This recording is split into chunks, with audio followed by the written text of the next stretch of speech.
Welcome to Cool Plugins. Today, we will see how to use Events Shortcode in WPBakery Page Builder.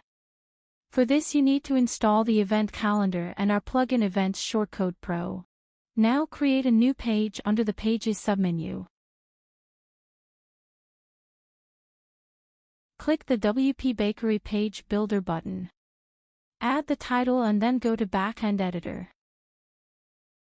To add an element, pick Blank Layout.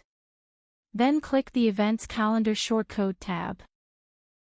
You can choose your preferred settings and save the changes to generate a shortcode.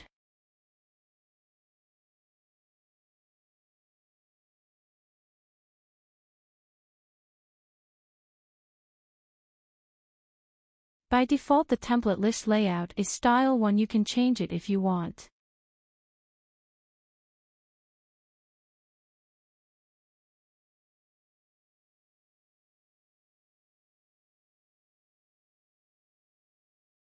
You can display your events of a specific category.